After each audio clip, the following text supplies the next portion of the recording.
Ladies and gentlemen, the story you are about to hear is true. The names have been changed to protect the innocent. Fatima Cigarettes, king size, extra mild and soothing, brings you Dragnet on both radio and television.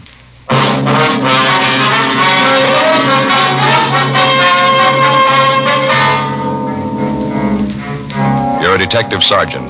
You're assigned to forgery detail. Several small neighborhood businessmen are being victimized by a check forger.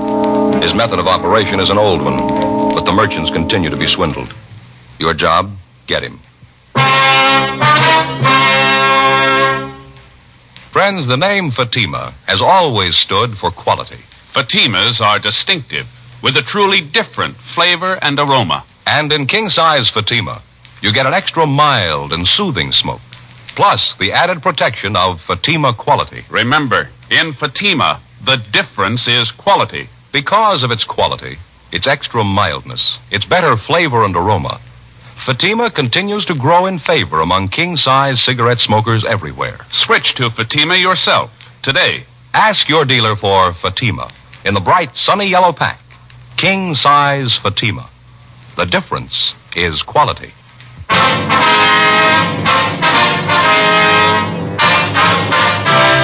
Dragnet, the documented drama of an actual crime. For the next 30 minutes, in cooperation with the Los Angeles Police Department, you will travel step by step on the side of the law through an actual case transcribed from official police files. From beginning to end, from crime to punishment, Dragnet is the story of your police force in action.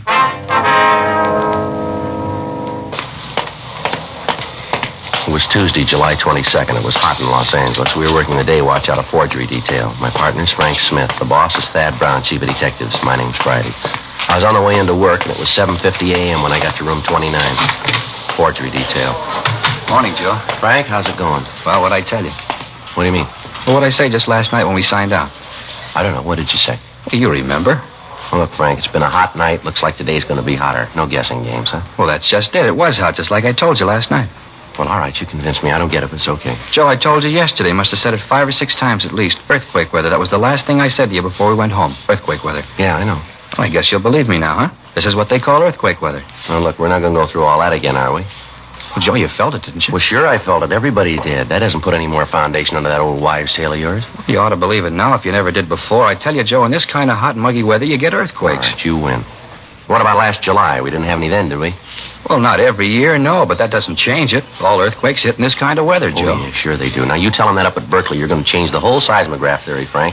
Well, they can't tell you when you're going to get one, only how bad it was after it hits. That's what we need up there, Joe, some kind of a gadget to tell us when. Well, why worry? You can tell from the weather. Excuse me, am I in the right place? Is there an Officer Smith around here? Yes, sir, I'm Frank Smith. What can I do for you? My name's Martin Miller. I run Marty's Mart at 6th and Benson. Beg your pardon? Marty's Mart, little grocery store at 6th Street on the corner of Benson. Oh, yes, sir. Mr. Alms from the bank sent me up to see you. Yeah, sure. This is my partner, Sergeant Friday, Mr. Miller. How are you, Mr. Yeah, Miller? how you do? Alms over at the B of A called just before you got in, Joe. Said he was sending Mr. Miller over to see us. Oh, I see. Why don't you have a chair, Mr. Miller? Here. Joe, Alms says that somebody's forging Mr. Miller's checks. Your personal check, sir? No, sir, my business checks. Marty's Mart, 6th and Benson. Let's see if we have this right, Mr. Miller. Yes, sir. According to Alms, there have been 7 checks passed. They were all passed last Saturday night. Is that correct? That's what he told me, yes, sir. That's why I come down to see you, but that's not quite all. How's that, sir? Well, you see, as soon as I talked to the bank and I found out that somebody was forging my checks, I went home and told the wife about it. Yes, sir. Well, the bank tells me the man who's been doing the dirty work's a fellow by the name of Roger Theodore or something like that. Yes, that's right. That's the way we have it here. Oh, you know this man? You got him arrested already? Oh, no, sir. I mean, that's what Mr. Alms over at the bank told us. Oh, yeah, sure. I didn't think you boys would move that fast.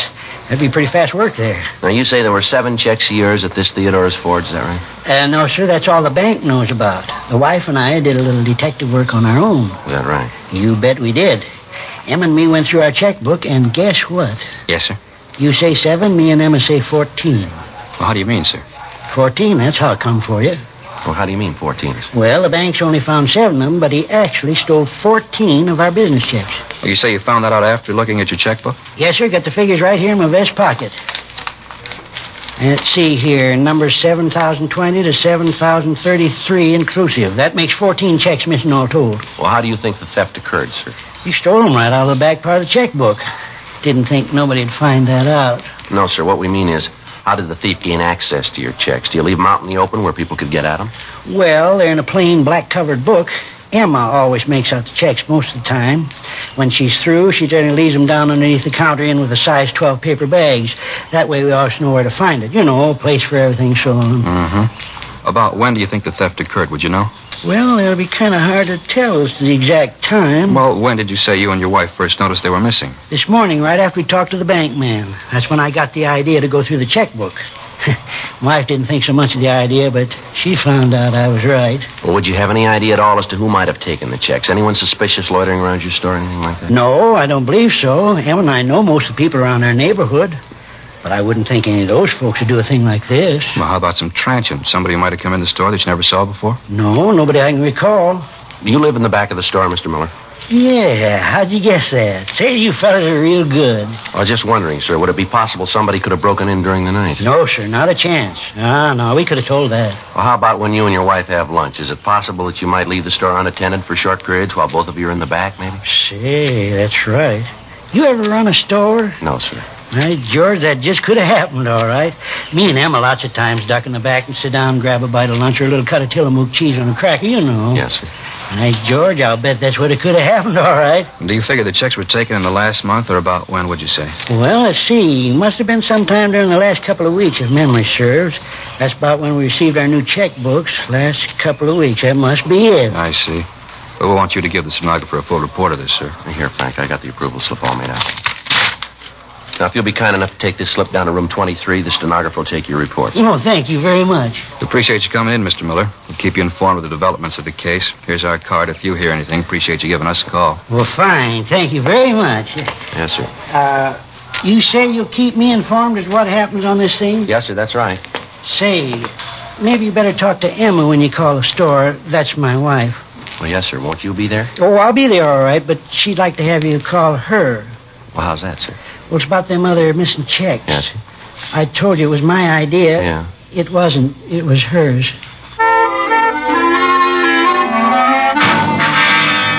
9:30 a.m. Martin Miller went down the hall to make his report. Frank and I checked the name Roger Theodore through our files and also through R&I, but there was no record on him. 10:02 a.m. We checked with the head cashier at the bank where Miller had his checking account. The cashier was unable to let us see the forged checks, explaining that they'd been sent back to the people who had deposited them. However, he was able to give us a list of the firms that had taken in the bad checks. They were all large supermarkets in the central Hollywood area. He told us that the checks had varied in amount from $32.50 up to $78.97, and that each check was made out to a Roger G. Theodore, with the endorsement on the back of the check also by Theodore. 11:25 a.m. Frank and I drove out to a market at the corner of Franklin and Yucca. It was a big place with fruit stands along the front and large signs saying, "We never close." Where do you think we find the manager?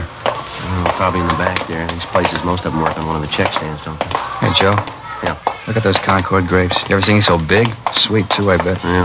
You ever figure out some way to grow them without seeds? They got it made. Yeah. Seeds always get stuck in my teeth. That the manager back there unpacking those cans, see, with a badge? Yeah, that might be good. Pardon me, are you the manager here? Yeah, something I can do for you? Yes, sir, police officers. My partner, Frank Smith. My name's Friday. How do you do? My name's Giles, Mickey Giles. We'd like to talk to you about that check you cashed for Roger Theodore. Theodore? Yes, sir. Now, according to the bank, you cashed a check last Saturday for $64.89 for a Roger Theodore. The check was drawn on the account of a Martin Miller. Yeah, I remember now. You catch the bum? No, sir, not yet. We'd just like to ask you some questions. Sure. You don't mind if I go ahead with this stuff, do you? I got to get these cans stowed. No, sir, go ahead. Well, who cashed the check, sir? Would you remember that? Sure, I remember. Me. At least I okayed it. One of the cashiers called me over, said this guy wanted to cash a check, and would I okay it? I did. Can you describe the man? Sure can. When that check came back from the bank, I got to thinking about the crummy deal, remembered almost every word of the conversation. Of all the lousy snow jobs, that no-good bum really dished out a lulu. Yes, sir. How tall would you say the man was?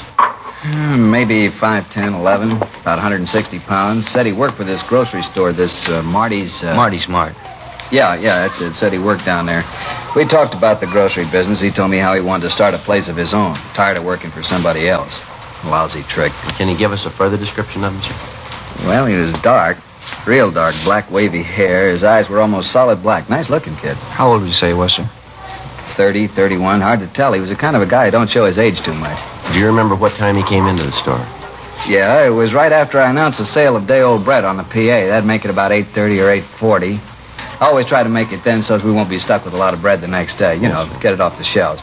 It's not really a day-old, but by the time these women get through squeezing it, it sure looks like it's been on the shelves a long time. Well, are you in the habit of cashing checks here often, sir? And we never cash personal checks. Get stuck too often. We will cash payroll checks if a guy's got identification. Theodore have identification? Sure, had his driver's license. Do you have the check now, sir?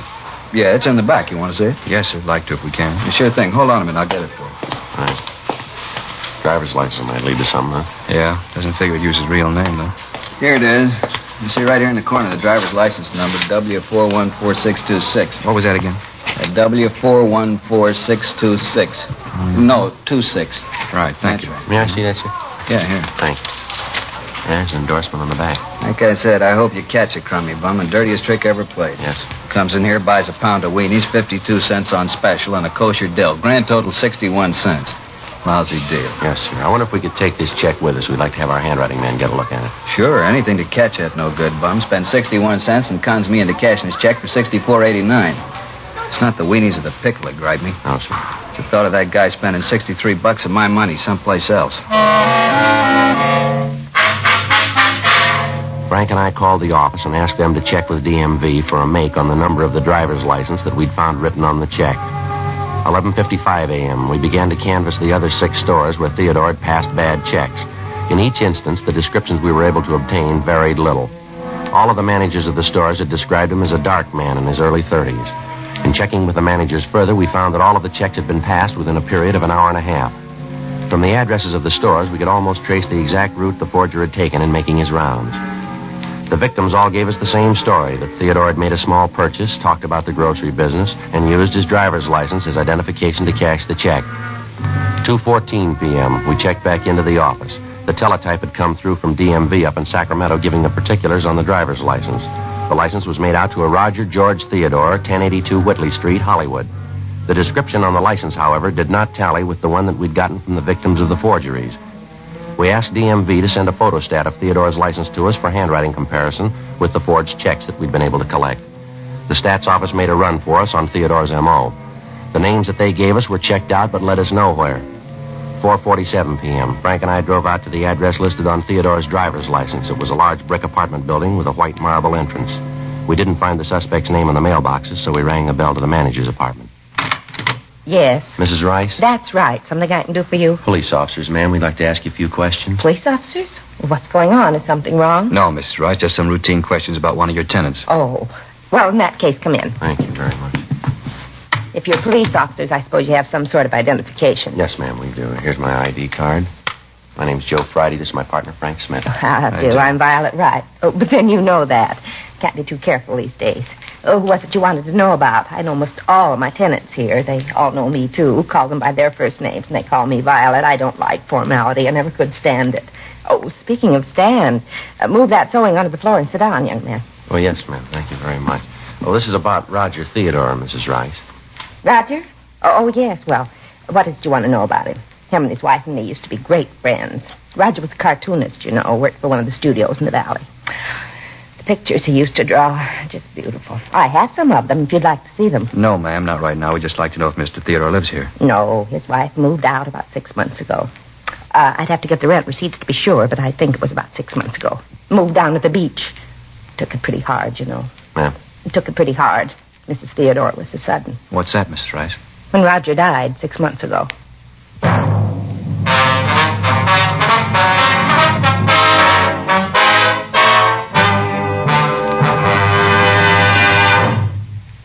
You are listening to Dragnet, authentic stories of your police force in action. Friends, the name Fatima has always stood for quality. Fatimas are distinctive, with a truly different flavor and aroma. And in king-size Fatima, you get an extra mild and soothing smoke, plus the added protection of Fatima quality. Yes, there's a good reason why Fatima continues to grow in favor among king-size cigarette smokers everywhere. In Fatima, the difference is quality. Quality of tobaccos, the finest Turkish and domestic varieties, extra mild and superbly blended to give you a much different, much better flavor and aroma. Quality of manufacture. Smooth, round, perfect cigarettes. Rolled in the finest paper money can buy. Quality, even to the appearance of the bright, sunny yellow pack.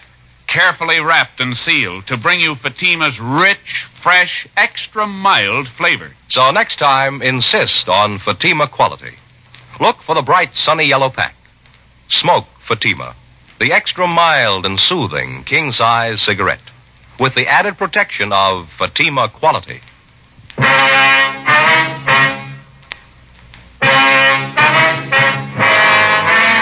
The apartment house manager, Mrs. Rice, went on to tell us that Roger Theodore had caught a bad cold and that it had developed into pneumonia. She told us that his death had been very sudden and that his passing had hit his wife very hard. We questioned her about the other tenants in the building who were friendly with the Theodores, but she was able to add little information to what we already had. The description she gave us of Theodore matched the one we'd gotten from DMV up in Sacramento, but bore little resemblance to the one we'd obtained from the supermarket managers. She gave us the address of Mrs. Theodore's beach house. 7:12 p.m., Frank and I drove up to the residence, a small white house built out over the sand. The paint was peeling off of the shutters, and a window box in front was full of dead geraniums. Mrs. Theodore was a tall woman in her late 20s. She asked us in, and we talked to her. She kept looking at the clock over the fireplace. What time have you got, Sergeant? 7:18, Miss Theodore. Seemed it was earlier than that.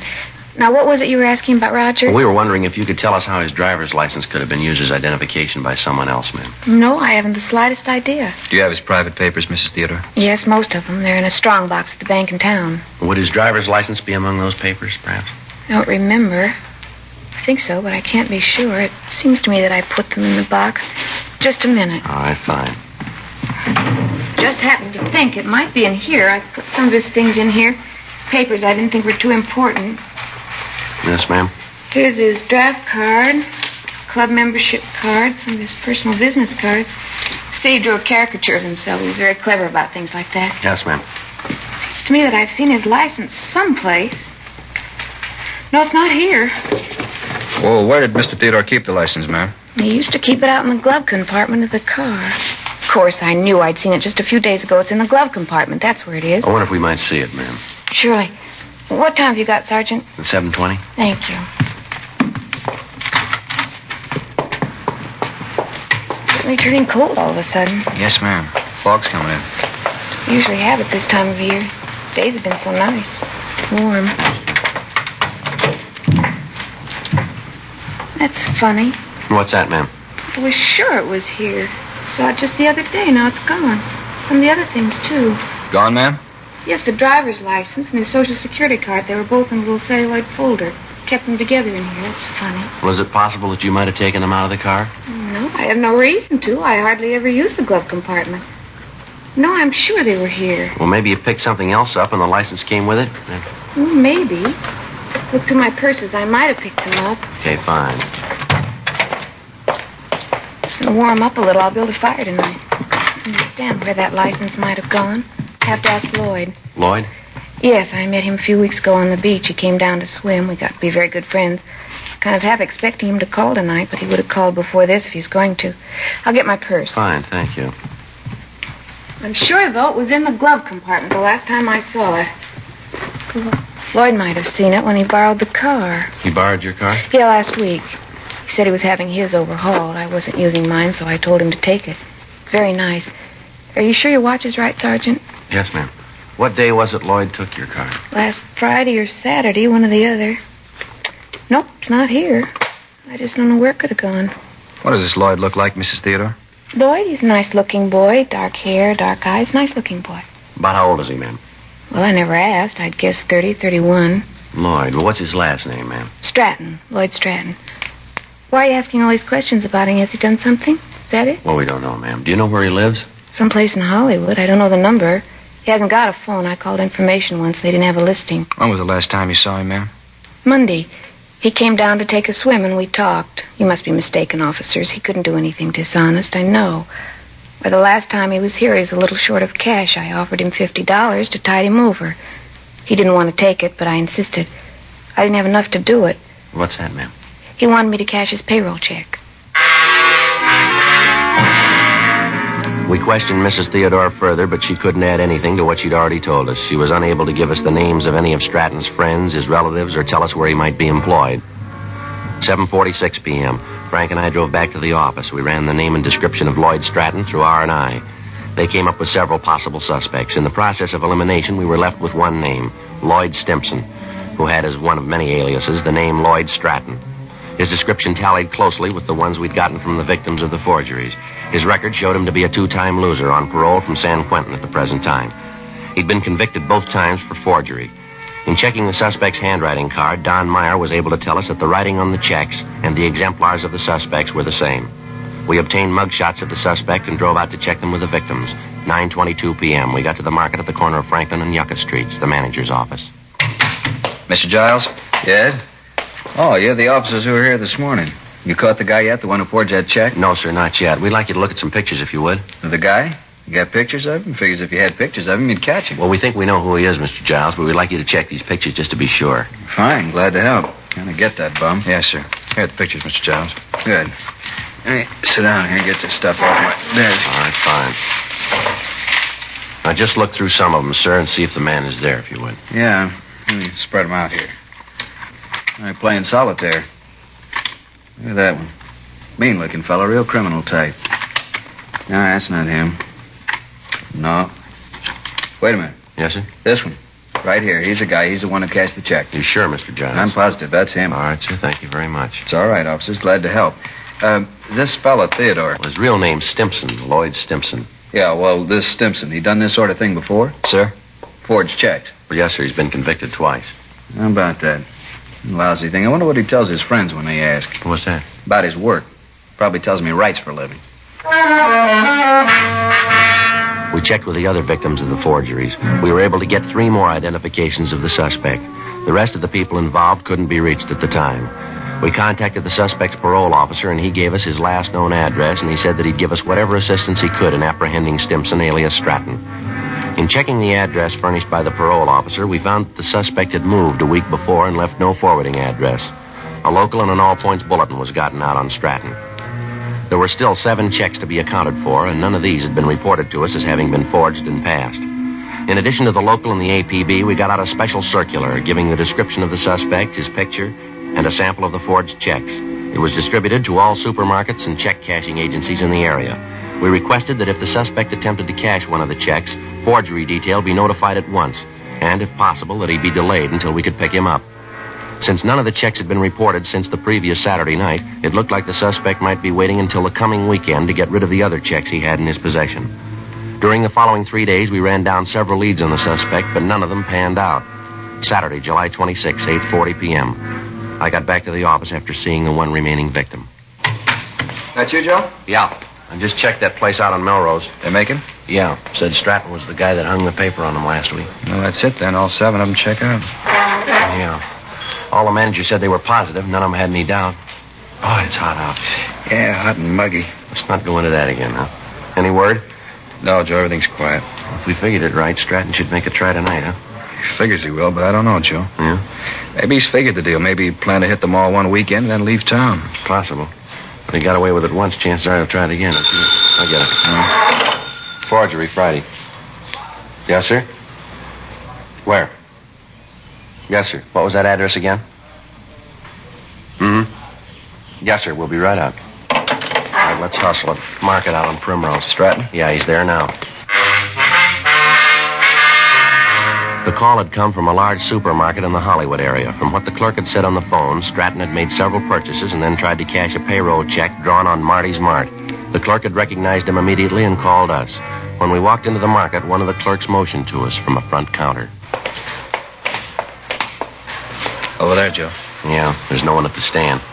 Maybe he wouldn't wait. You the cops? I made the call. Yes, sir. We're police officers. Where is he? Back there by counter 25. When I told him it'd be a few minutes before I could get the check okayed, he said he'd look around, maybe find something else he wanted. Do you have the check? Yes, sir, right here. You can see it's the same kind as the one on the circular. Yes, okay, sir. Thank you. There won't be any trouble with it. I mean, getting him out of here. Well, that depends on him. I'll go around the counter, come up from the back. All right.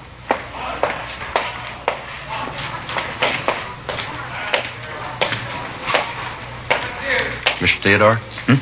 You Roger Theodore? Yes, you're the manager here. I don't see what the problem is. It's a payroll check. If you don't want the business, there are other stores I can go to. No, police officer, Mr. Stratton. I want to talk to you. Certainly, but if there's some mistake, my name's not Stratton, it's Roger Theodore. No mistake, mister. Let's go. No! Come here.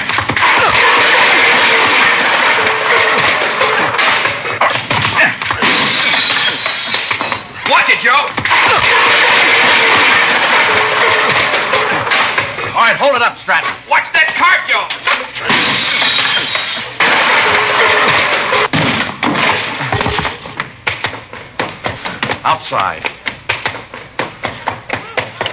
Get in the car, Joe. All right, hold it up, Stratton. Stay where you are. Don't shoot. Don't shoot. I won't try anything. Don't shoot. All right, out of the car, mister. I'll shake him. What's this all about? What are you trying to prove? He's clean, Joe. Hands behind your back. Want to check the car, Frank? Yeah.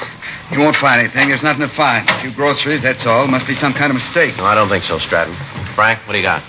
Looks clean, Joe. Just checking the seat covers. You sure you got the right guy? You keep calling me Stratton. I told you my name's Theodore.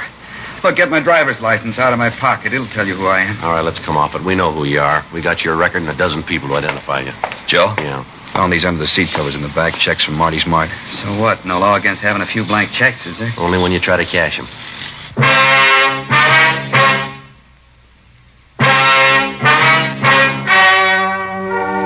The story you have just heard was true. The names were changed to protect the innocent. On October 21st, trial was held in Superior Court, Department 87, City and County of Los Angeles, State of California. In a moment, the results of that trial. And now, here is our star, Jack Webb. Thank you, George Fenneman. Friends, there's a good reason why Fatima continues to grow in favor among king-size cigarette smokers everywhere. In Fatima, the difference is quality. Quality that gives you extra mildness and a really different flavor and aroma. That's right, Fatimas are distinctive. In king-size Fatima, you get an extra mild and soothing smoke, plus the added protection of Fatima quality. Ask your dealer for Fatima in the bright, sunny yellow pack.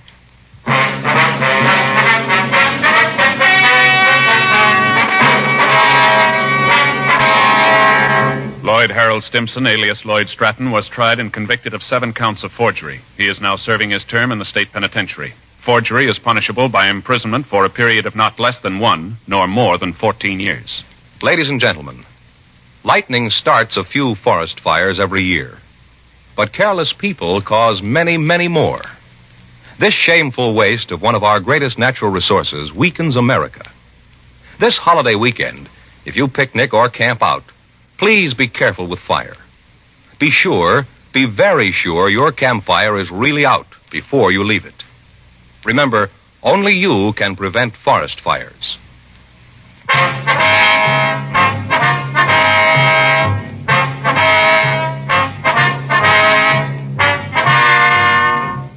You have just heard Dragnet, a series of authentic cases from official files.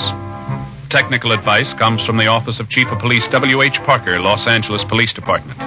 Technical advisors, Captain Jack Donahoe, Sergeant Marty Wynn, Sergeant Vance Brasher. Heard tonight were Herb Ellis, Cliff Arquette, Virginia Gregg. Script by John Robinson. Music by Walter Schumann. Hal Gibney speaking.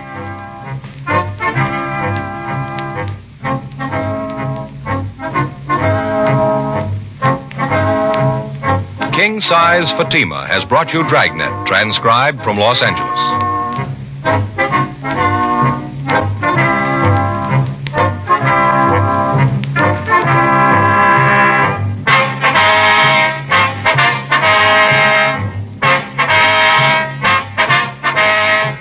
Friday, hear the Mario Lanza Show over NBC.